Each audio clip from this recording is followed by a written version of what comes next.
Hello everyone, मैं अरविंद जनू classes में आपका स्वागत करता हूं। ये वीडियो होगी आपके लिए बहुत ज्यादा इंपॉर्टेंट और नॉलेजेबल, क्योंकि इसमें बात करने वाला हूं और आप सभी को दिखाने वाला हूं कि 12th टॉपर के स्टूडेंट कैसे लिखते हैं। आरबीएससी 12वीं कक्षा के टॉपर की कॉपी बताऊंगा, वो भी केमिस्ट्री सब्जेक्ट की। आप सभी डिमांड कर रहे थे और काफी आपके कमेंट भी आ रहे थे कि सर 12th की कॉपी दिखाओ, 12th की कॉपी दिखाओ, वो कैसे लिखते हैं, कैसे उनके 100 में से 100 मार्क्स आए हैं, फुल बटा फुल आपके मार्क्स आए हैं। तो यहां पर मैं आपको बताऊंगा कि कैसे लिखते हैं टॉपर और किन मिस्टेकों का वो ध्यान में रखते हैं कि वो मिस्टेक नहीं करते हैं और क्या क्या चीजें होती है, सभी चीजें बताने वाला हूं। बहुत अच्छी वीडियो होने वाली है। वीडियो के स्टार्टिंग के 5 मिनट में 100+ लाइक चाहिए, और जिससे कि मैं सारी सीरीज बना सकूं। जितने भी आपके मोटिवेशनल वीडियोस हैं, आपके कॉपी दिखाने वाले जो वीडियोस हैं टॉपर्स की, और भी काफी सारी वीडियो बना सकूं, तो आप मुझे मोटिवेट करते रहें। और इस वीडियो पे स्टार्टिंग के 5 मिनट में 100+ लाइक चाहिए मेरे को। तो आइए हम वीडियो को स्टार्ट करते हैं। सबसे पहले जो आप सभी को बता देता हूं, 2019 के आरबीएससी टॉपर की मैं कॉपी शो करूंगा आपके सामने और बताऊंगा कि उन्होंने कैसे लिखा है,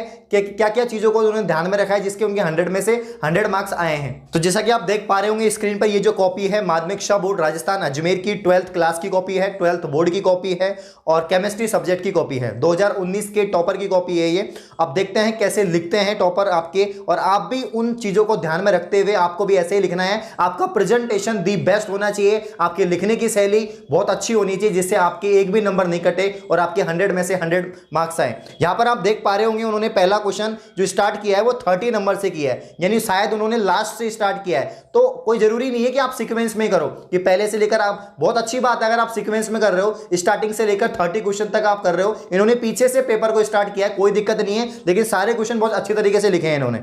आप ये इससे ये बात सीखोगे कि कोई जरूरी नहीं है कि पहले क्वेश्चन से ही आपको सारे आंसर करने हैं, आप पीछे से भी पेपर को स्टार्ट कर सकते हो। आपको जो क्वेश्चन पहले आ रहा है उसको आप पहले अटेम्प्ट करो, बट वो आपको आना चाहिए अच्छे से, क्योंकि स्टार्टिंग के 3-4 पेज आपके बहुत अच्छे होने चाहिए, ऑथेंटिक लिखा होना चाहिए और भी कोई भी गलतियां नहीं होनी चाहिए, जिससे कि उससे काफी अच्छा प्रभाव पड़ेगा आपके जो एग्जामिनर होता है उसको कॉपी चेक करने में। तो यहां पर आप देख पाएंगे फ्रैंकलिनस्टाइन अभिक्रिया का रासायनिक समीकरण। अब एक केमिस्ट्री ऐसी सब्जेक्ट है इसमें आपके मैक्सिमम मार्क्स कटते हैं और कटने के चांस होते हैं, क्योंकि इसमें सभी प्रकार के क्वेश्चंस पूछे जाते हैं, चाहे आपके न्यूमेरिकल्स हो ये भी पूछे जाते हैं, चाहे आपकी रासायनिक अभिक्रियाएं हो उनके समीकरण हो, इसके अलावा डेरिवेशन भी पूछी जाती है, इसके अलावा थ्योरेटिकल क्वेश्चन भी आते हैं, डायग्राम भी आते हैं। यानी केमिस्ट्री एक ऐसी सब्जेक्ट है जिसमें हर प्रकार के क्वेश्चंस बनते हैं और नंबर कटने के चांस सबसे ज्यादा केमिस्ट्री सब्जेक्ट में होते हैं। इसीलिए जो मैं आज लेके आया हूं वीडियो वो है केमिस्ट्री सब्जेक्ट की कॉपी के ऊपर। तो आप देख पा रहे होंगे इस टॉपर ने बहुत अच्छे तरीके से लिखा है फ्रैंकलिनस्टाइन अभिक्रिया। आप देख पा रहे होंगे कि यहां पर उन्होंने एसीटोन उत्प्रेरक लिया है और यहां पर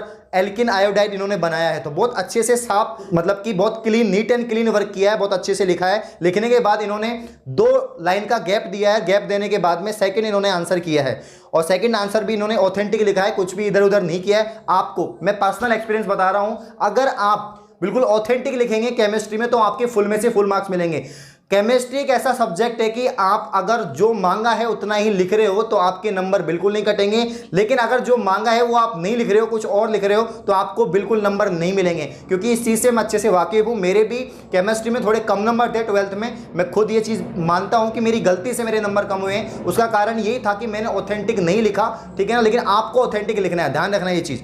वहीं पर आपको अब इसने सेकंड क्वेश्चन करने के बाद, यानी 30 का बी करने के बाद में इसने सी किया और सी करने के बाद में डी। तो सभी क्वेश्चन में 2-2 लाइन का गैप इन्होंने रखा है और बहुत अच्छे से कर रखा है। बहुत SN2 अभिक्रिया का आंसर आप देख पा रहे होंगे स्क्रीन पर, कितने अच्छे तरीके से लिख रखा है इन्होंने। इसके बाद में कक्षक आरेख बनाया हुआ है इन्होंने, CH3Cl का कक्षक आरेख बना हुआ है, मेथिल क्लोराइड का यहाँ पर कक्षक आरेख बनाया है, वो भी नीट एंड क्लीन यहाँ पर बनाया हुआ है। इसके अलावा आप देखेंगे क्वेश्चन नंबर 28, और क्वेश्चन नंबर 28 की यहाँ पर बात करूं तो अधिशोषण की यहाँ पर परिभाषा दी गई है और इनको भी बहुत अच्छे से लिखा है। जो भी डेफिनेशन आई है उसको भी बहुत अच्छे से लिख रखा है, चाहे आपकी अधिशोषण की परिभाषा हो या कोलाइडी विलयन वाला क्वेश्चन हो, इसके अलावा कोलाइडी विलयन के शुद्धिकरण का विद्युत आरेख हो, सभी चीज़ों को बहुत अच्छे से लिख रखा है, बहुत अच्छे से समझा रखा है और हर क्वेश्चन के मिड में जो है 1 या 2 लाइन का गैप दिया हुआ है। अब इनसे गलती हो गई है, आप देख पा रहे होंगे स्क्रीन पर, पेज नंबर 3 पर इनसे गलती हो गई है और गलती में इन्होंने ऐसे किया है। अब आपकी जैसे नहीं कि गलती हो गई तो अगर कोई क्वेश्चन आपने लिख दिया, इनका पूरा पैराग्राफ गलत हो गया, रॉन्ग हो गया, लेकिन इन्होंने सिर्फ ऐसे कर रखा है, यानी इसका मतलब है कि ये जो आपने पैराग्राफ लिखा है ये पूरा आपका रॉन्ग हो गया।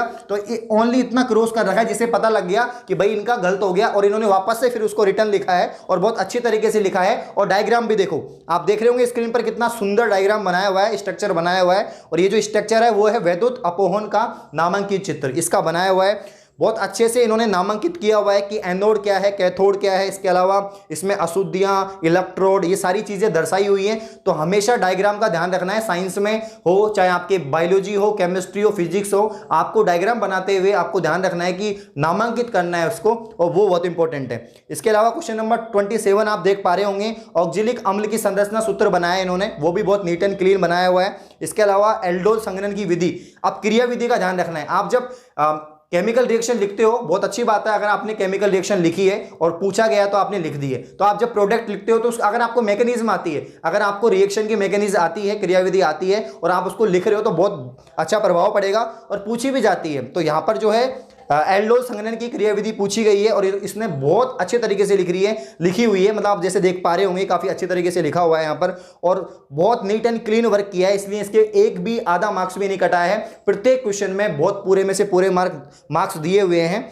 आप आगे देखोगे 26 में, इसमें भी बहुत अच्छे से लिखा हुआ है इन्होंने कि खाद्य पदार्थों में रसायन मिलाते हैं, ऐसा विभिन्न उद्देश्य के लिए किया जा सकता है। तो बहुत अच्छे तरीके से सारी चीजें लिखी हुई हैं। इसके अलावा 2 खाद्य परिरक्षक के नाम लिखे हुए इन्होंने कि यहाँ पर सोडियम बेंजोएट और सार्बेट, तो यहाँ पर दोनों बहुत अच्छे से लिखे हुए हैं। इसके अलावा इन्होंने, आप देख पा रहे होंगे, साफ सुथरी हैंडराइटिंग है, कोई भी गलतियां नहीं है, कोई भी मिस्टेक नहीं है। अगर इन्होंने मिस्टेक की है तो उस पर थोड़ा सा क्रॉस का चिन्ह लगाया है। तो एग्जामिनर को लगना चाहिए कि आप इतना अच्छा प्रेजेंटेशन कर रहे हो, आप कोई मिस्टेक नहीं कर रहे हो, आपकी कॉपी नीट एंड क्लीन है, तो उसको मार्क्स देने में कोई दिक्कत नहीं आएगी। और एक आप जो पूछा गया है क्वेश्चन में वही लिख रहे हो, वो ज्यादा इंपॉर्टेंट होता है केमिस्ट्री के अंदर, क्योंकि मैं खुद केमिस्ट्री सब्जेक्ट का स्टूडेंट रहा हूं, तो मुझे अच्छे से पता है कि किन किन आपको गलतियों का ध्यान में रखना है।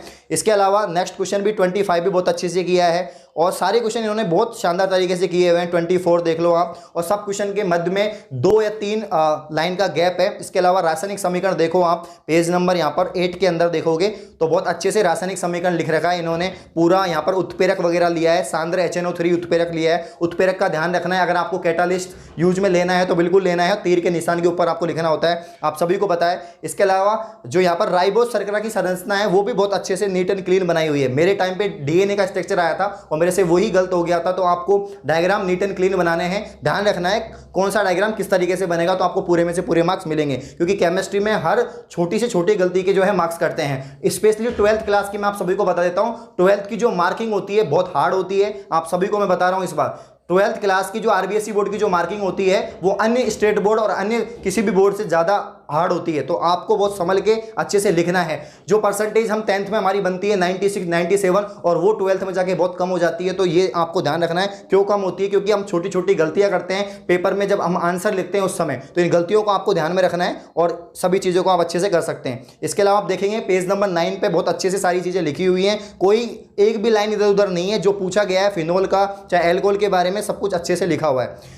उसके बाद में हम देखेंगे यहाँ पर पेज नंबर 10 पे भी बहुत अच्छे से लिखा हुआ है, कोई गलती नहीं है। सारे question neat and clean work किए हुए हैं और एक भी गलती नहीं है, पूरे में से पूरे मार्क्स मिले हैं। जो पूछा है उतना ही दिया गया है आंसर। ऑक्सीकरण अवस्था पूछी गई है पेज नंबर 11 में, तो ऑक्सीकरण अवस्था उन्होंने निकाल रखी है यहाँ पर। इसके अलावा फेरस की ऑक्सीकरण अवस्था बता भी रखी है कि +2 होती है।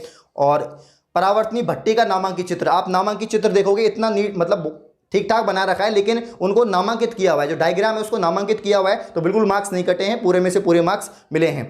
इसके अलावा आप देखोगे पेज नंबर 12 पर, पेज नंबर 12 पे आप देखेंगे पूरी डेरिवेशन की हुई है, सॉरी न्यूमेरिकल है ये न्यूमेरिकल है और पूरा न्यूमेरिकल चाहे फिजिक्स में हो चाहे केमिस्ट्री में हो, आपको ध्यान रखना है जो चीज़ गिवन है उसको पहले लिखना है। और किस तरीके से लिखेंगे, दिया है t बराबर 40 मिनट्स हो गई हैं, इसके अलावा x की वैल्यू दे रखी है, और फिर उसके बाद में ये जो क्वेश्चन आया है शायद चैप्टर नंबर 4 में से है, आपका जो केमिकल काइनेटिक्स वाला चैप्टर है उसमें से ये क्वेश्चन आया है, तो बहुत अच्छे से ये आंसर किया हुआ है। इसके अलावा आप देखेंगे पेज नंबर 13 में भी इन्होंने बहुत अच्छे से आंसर किया है। इनके जो न्यूमेरिकल का आंसर आया है वो भी सही है, वो भी गलत नहीं है। तो अब आप देखेंगे पेज नंबर 14 पर क्वेश्चन नंबर 16 लिखा हुआ है, विद्युत अपघट्यों के चालकत्व को प्रभावित करने वाले कारक पूछे, और बहुत अच्छे से इन्होंने कारक लिखे हुए हैं। विद्युत अपघट्यों की प्रकृति लिखी हुई है, उसके बाद एक पैराग्राफ लिखने के बाद एक लाइन का गैप दिया है, और फिर टेम्परेचर के बारे में इन्होंने बताया है। उसके बाद में इन्होंने क्वेश्चन नंबर 16 का बी का जो है आंसर किया है संक्षारण का। संक्षारण के बारे में आप जानते हो, लोहे पे जंग लगने की जो प्रक्रिया है वो संक्षारण होती है, तो बहुत इन्होंने लिखा भी है उसके बारे में। और लिखने के बाद इन्होंने एक केमिकल रिएक्शन भी लिखी है, जो आपको पता है कि जल और कार्बन डाइऑक्साइड की उपस्थिति में जो है यहाँ पे लोहे की जंग लग जाती है, वो वाली इन्होंने अभिक्रिया लिखी है। अब पेज नंबर 15 पे आप देख रहे होंगे कि यहाँ पर जो है न्यूमेरिकल किया हुआ है, इन्होंने बहुत अच्छे से न्यूमेरिकल किया हुआ है, पूरे में से पूरे मार्क्स मिले हुए हैं इनको।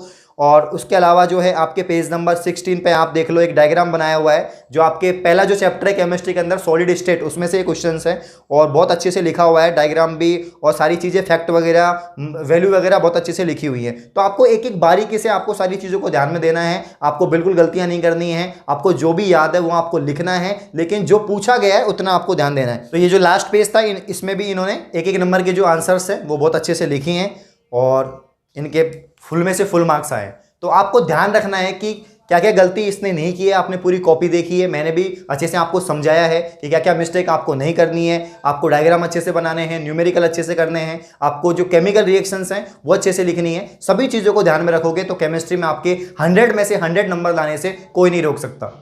तो ये सीरीज में ऐसे चलाता रहूँगा। अगर आपको और भी सब्जेक्ट की कॉपी चाहिए, आप ज़्यादा से ज़्यादा कमेंट करें, लाइक करें वीडियो पे। धन्यवाद।